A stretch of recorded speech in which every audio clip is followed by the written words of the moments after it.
this doesn't really add to the story, but I'm just curious, is that do people, do you get jealousies among the people who are not in the programs? Oh, yes. There's a lot of sabotage attempts, try to feed the dog people food and all that kind of stuff. Yeah. Well, that's not sabotage. That's just them being but no, that's sabotage. Oh, is it? I know, but you're. No, they're doing it meanly to get the trainer in trouble. Okay. All right, so wow. All right, so we've got you're in school. Mm-hmm. You're building out an inmate training program, which is helping them. Mm-hmm. Where's your funding coming from? Private donors. Private donations still, okay.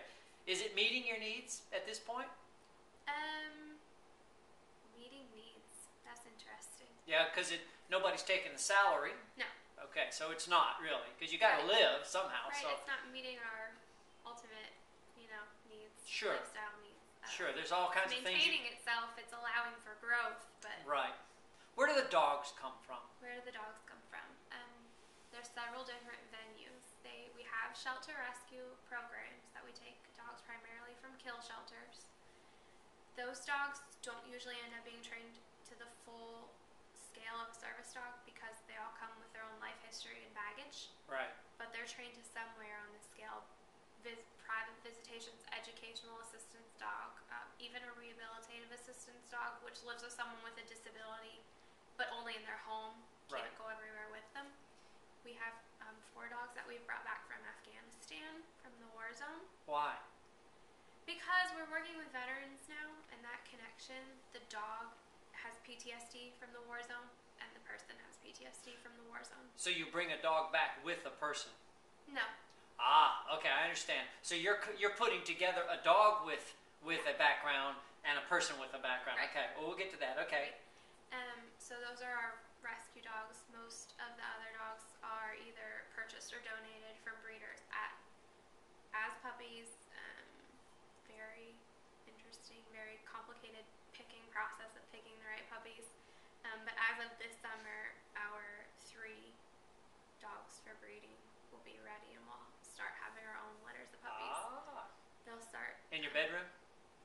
Not sure exactly where yet. Yeah. One of those path things that has Yep. to be there, but in our basement if we have to. Sure. And they start their training at 3 weeks when they open their eyes.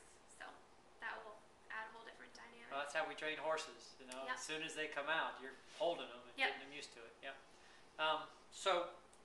So we're in college. You're at a business degree. You're expanding into inmates and prisons, and you're finding a whole new opening. You're back into the program now. Mm-hmm. So what's next? Mm-hmm. Next is probably to change my major. Okay. One too many econ and accounting classes, and I had all this going on the side. For my first 2 years of college, I was also a cheerleader for our football and basketball teams at a D1 school, so that was a huge commitment. And I had a lot going on, and I really hated class. So I told my dad, I was like, look, this is taking off, this is going, I don't want to go to school anymore. That wasn't an option. So Dad said that's no option, right? My major. Yeah. We had a program at West Virginia where you can choose 3 areas of emphasis to create your bachelor's. So I kept business because I had enough of it done. I was also doing a minor in religious studies just as kind of an outlet from the numbers of business. So I kept that, and then I pursued speech pathology and audiology, which has a large emphasis on people with disabilities and different. What's the speech pathology and what was the other one? Speech pathology and audiology, it's together. It's not ideology, it's audiology. Audiology. Okay. And that has a large emphasis. I mean, you don't go to speech therapy if you don't have a speech disability or a disability that impairs your speech or to some extent. So we learned a lot about anatomy, physiology, just a lot about disability in general, and then how to help the speech and hearing side of that. So that really directly related to a lot of my clients, because when a parent says to me, oh, she's going to speech, I'm like, oh, this is how we can integrate the dog in speech, this is how we can integrate the dog in PT and OT and all that kind of stuff. So that was a way. There's not a major for what I'm doing. There's not a major in for dog assistance training. dogs, Yeah. So maybe you'll create the first one. Right. Yeah. Well, that's on the table as well. So we kind of collectively with my family try to find a way. So college wasn't just a formality that I was going through. It still related to what I wanted to do. I kind of had to customize that for myself. And then I did a minor in disability studies as well. So between having all that course load and working at least 40 hours a week on launching the prison programs and working with the clients that were coming from that and all that sort of thing, stretched out my college to be a little bit extra, so I didn't want to jump off my balcony, but it ended up being really great. Okay, so you graduate, and yeah, I did. So you graduate, what are you thinking? What are you thinking when you graduate? Are you ready to go do something? Are you thinking you ready to get Pause for People going? What were you thinking? Pause for People has been my only thought and goal since, I mean, I knew it could be concrete. I knew I had something to hang my hat on, so to speak, when the prison thing took off and when we have prisons on a waiting list. I mean, we have facilities of the Federal Bureau of Prisons on a waiting list. Do you? That's cool. So I obviously have no shortage of things to do. Why are they on a waiting list? It costs us about $8,000 to set up the infrastructure at each facility and get a new program started. Why? We're responsible for all the costs incurred other than the inmates and the salary that they get, their hourly wage for working at the prison. The dog program is their job. So why wouldn't the federal government help with that? Do they not recognize? Do they not agree that it helps? Or it's not that they don't finance anything. All of the rehabilitative and re-entry programs are on a volunteer basis, as far as that. Or a nonprofit, basically. Yeah. Okay. So they give you access, and that's about it. I guess I could see that. I can see that because if they did this for this person, that's tax dollars, and some people are going, Which you'd be surprised how they're already spending it, but. Yeah, no, I wouldn't. The government doesn't always think really clearly, but I can see how they would think this. And then you'd have other people going, well, you're giving them that, but I don't get anything, and so I can see where that would be. So all the care for that many dogs, it's really expensive. I mean, monthly preventative medicine, all the spay, neuter, and just regular routine vet stuff. I mean, it's like having a kid, someone's always sick. Sure. So you're always going to the vet. Yep. And the infrastructure that we put in to set up for however many dogs, it comes to about $2,000 for however per dog slot that you're setting up. Just the training supplies and the living supplies and the food and the crate and the equipment that the dogs learn how to wear and use. And then we usually can get donated like an old non-functioning refrigerator and cabinets and that sort of thing for them to practice their service work and stuff like that on. So setup is really expensive, and then maintenance for each, adds on too, because that's more dogs we can train, but also more vet care and all that kind of stuff. So that is probably the biggest obstacle barrier that keeps things on a waiting list is funding. Are the inmates training dogs for all of the different types of programs? So dogs that come in with the goal of being a service dog because that's the highest training level. The dogs tell us what they're good at. They tell us what they want to do, and then we gear them towards those kind of people and those kind of clients. Who's responsible for that? Me. You. Good for you. So am I right? Did you say to train a dog is $2,000? What's the total cost to train a service dog? To train a service dog, the cost to us is $30,000. $30,000. And how long does that take? 18 to 24 months, depending on the dog. So 2 fast years. Grow up. 2 years, yeah. $15,000 a year. Okay. All right. So, you're out of school now. You've graduated. Congratulations. Thank you. And you now are going back home. Yeah. Getting with the boss. Yeah. And saying, where do we go from here? Or did you just keep on going? Just kept on trucking? Things were scheduled for me through March before I graduated in December. Who schedules for you? Me. Okay. My dad, my clients. Okay. Things get put on the collective calendar, and we divide and conquer. Okay. How'd the vets get into it? How did the vets get into it? My dad was in the Air Force before I came around, and then he shifted careers so we wouldn't have to travel. And so that's always been an interest of his, close to his heart. When we were visiting facilities. We try to get into the many VA facilities that surround the DC area. The A facilities? VA. The VA facilities, okay. They're very bureaucracy again. There's bureaucracy federal in government. the prison program. Yep, There's federal bureaucracy government. everywhere. Yep. So we were just always told we don't do that, or we're not interested, or whatever. So we had kind of just refocused on things that were working. I mean, we didn't really have time to knock down doors. And a retired Air Force colonel, I want to say Air Force, retired colonel. Yep. Was a friend of some volunteers and was invited to a prison graduation ceremony where 2 little girls received their service dogs.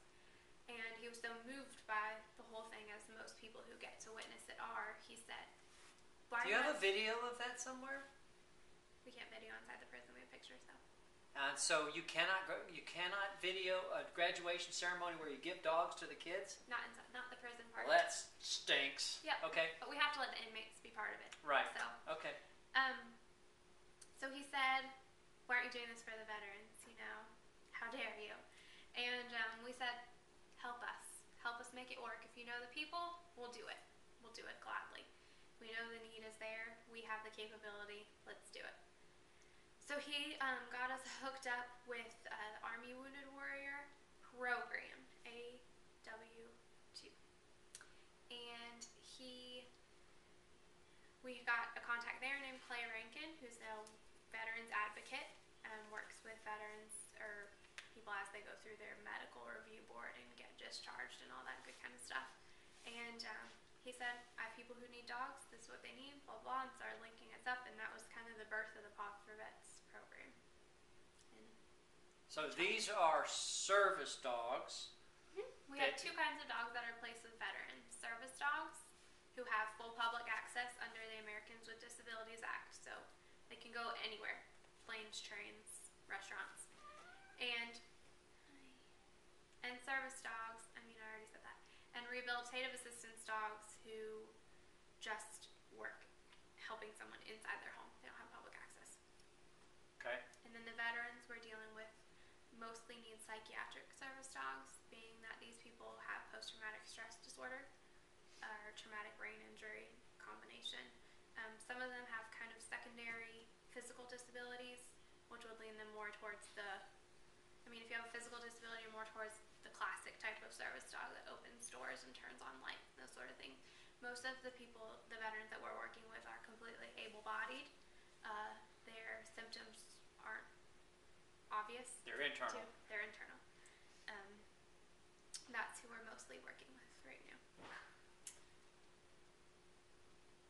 Okay, so at this point now, you've been at it 10 years. Yeah. You've got all these volunteers, got all these dogs. You've got 5 federal prisons you're in, federal prisons that are training dogs. You've got other people training dogs.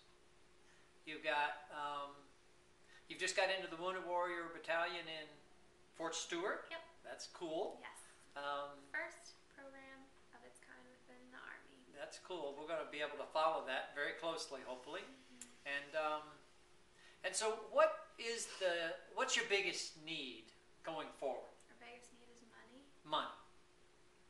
And so let me ask you, have you guys budgeted? Have you done run numbers to what you would? Talk about your dream. Talk about my dream. Explain that. I've seen this. So tell me. I mean, how long did it take for you to come up with this, and then kind of lay it out for us? What does it look like?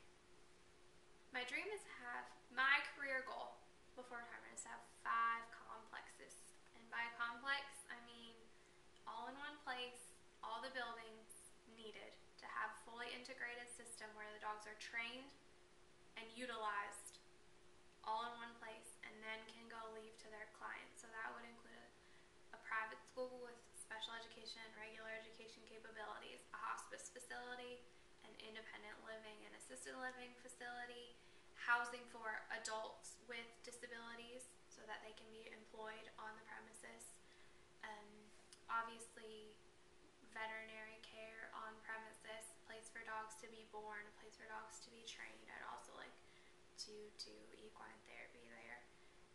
So it's kind of all the pieces that we're doing now, be it at the prison or at a base or at special education schools throughout, the Mid-Atlantic.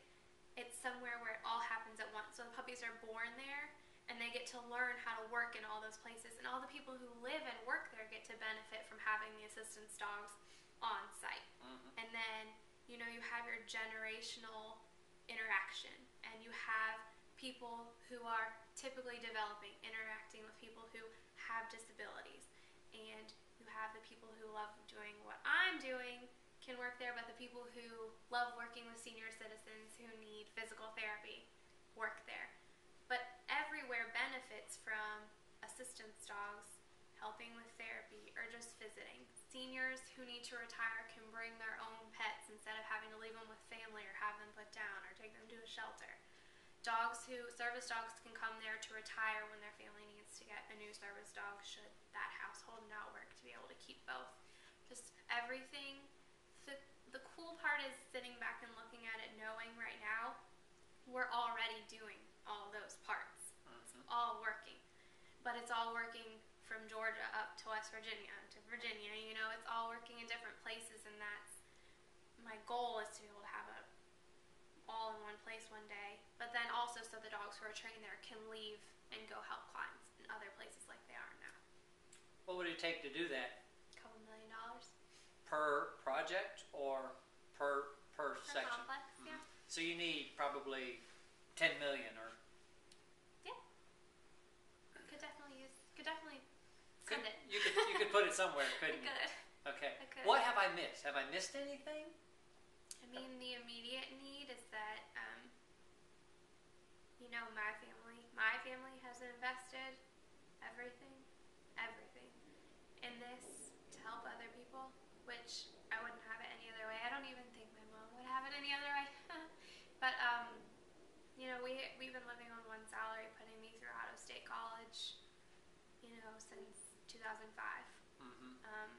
And that's fine. We're doing what we need to be doing. We're growing. We're doing more and more every day. The hope is that it can become self-sufficient in that the people, and there are many, who are doing this full-time with a job on the side to put food on the table, can really do this full-time. Everyone's willing to a different extent to take some money out of their pocket so that we can buy dog food, or so that little girl who has a disability can get her dog. Not many people want to give you money so you can pay salaries. I mean, that's just not very glamorous. But to pick up speed, to get the 5 prisons who are on a waiting list and the 4 military bases who are on a waiting list, and the countless clients that we have to turn away every day because we refuse to have a client waiting list, because then I feel like you're putting part of someone's life on hold. I just refer them to other people who can hopefully help them faster. But to be able to, we have so much potential, and we have so many people waiting for our help, and we have the capability to do it. It's just all about funding. It's all about, at the end of the day, people still have to be able to live their lives and have somewhere to eat and live. So that's just like the final pieces for this to be able to be the people, the core people who are really need it right now. I'm not talking 100 employees. I'm just talking the core people, for it to be their real job, their bread and butter job, because their heart is already there. And I just hope that one day all those people who are like they're all my family, whether they really are or not, they now are my foster people family, that it will have to be a struggle to this for other people. So the one thing we haven't talked about is the raffle. The raffle. Yeah, which is brilliant. So talk about the raffle. Because you can donate, and certainly people do donate, and money is always welcome. But the raffle. So the raffle gives you a chance to donate to us, but at the same time have a chance to win the lump sum at the end of the raffle. It's all online. It's super easy. It's such a great system, and foster people gets a large percentage. Also, there's other participating charities that get percentages, and you just buy a ticket, and when a raffle closes, charity gets money, and you get up to $1 million, depending on the raffle you enter, $10,000 to $1 million.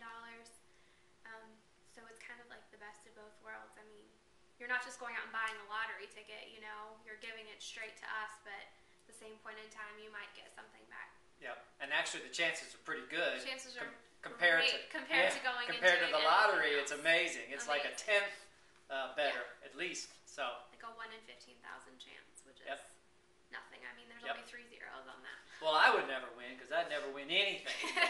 But I'm sure somebody. Well, if you're unlucky, you can just donate. That's to us, right, and feel good about that, right? Okay, cool. Well, I appreciate it. This has been good, and I don't think. Is there anything else that we can think about? There's a million things we could talk about, but I think that covers it the skeleton pretty well. of it. Yeah.